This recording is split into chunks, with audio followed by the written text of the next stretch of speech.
আবৃত্তি পরিবেশন করবে অনামিকা। আগামী 13 এবং 14 21তম রাজ্য সম্মেলন, এই সম্মেলনকে কেন্দ্র করে আমাদের গোটা রাজ্যে সংগঠনের নানাবিধ কর্মসূচি সংগঠিত হচ্ছে।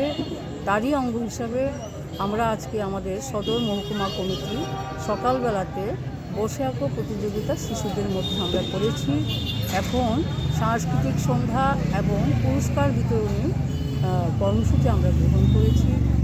আমাদের আগামী 13 তারিখে আগরতলার ওরিয়েন্ট চৌমুহনীতে নারীদের একটা সমাবেশ সংগঠিত হবে, বৃহৎ সমাবেশ। এই সমাবেশ থেকে আমরা দাবি করব আমাদের রাজ্যে যে নারী নির্যাতন, প্রতিদিন নারীরা নিরাপত্তাহীন হচ্ছে, রাজ্য সরকার এর ভূমিকা কোথায় বা পুলিশ প্রশাসনের ভূমিকা কোথায়, সে দাবি যেমনভাবে করব, পাশাপাশি দ্রব্যমূল্য বৃদ্ধি, রাজ্যের আইন শৃঙ্খলা পুনরায় ফিরিয়ে আনা, এই সমস্ত দাবি নিয়ে আমরা আলোচনাও করব, স্লোগান দেব। সেখানে আমরা চাই এই সমাবেশে আরও প্রচুর মহিলা যাতে এই সমাবেশে উপস্থিত হয়, কারণ মহিলাদের সামনে নানা প্রলোভন তারা দিচ্ছে।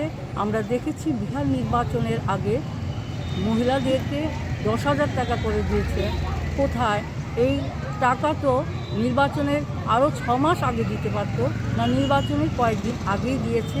এইভাবে মহিলাদেরকে নানাভাবে বিভিন্ন ব্যাংকের মধ্য দিয়ে যেমনভাবে আজকে মহিলাদেরকে বিভ্রান্ত করছে, ঠিক সেরকমভাবে আমরা দেখছি এরকম নানা প্রলোভন দিয়ে মহিলাদেরকে বিভ্রান্ত করার চেষ্টা করছে। আমরা বলবো এই বিভ্রান্তির ফাঁদে আমাদের মা বোনেরা যাতে কোনোভাবেই পা না দেয়, তার জন্যে মহিলারা নিজেদেরকে রাজনৈতিকভাবে সচেতন করুন, কোনটা সত্য কোনটা মিথ্যা সেটা যাতে মহিলারা বুঝতে পারে।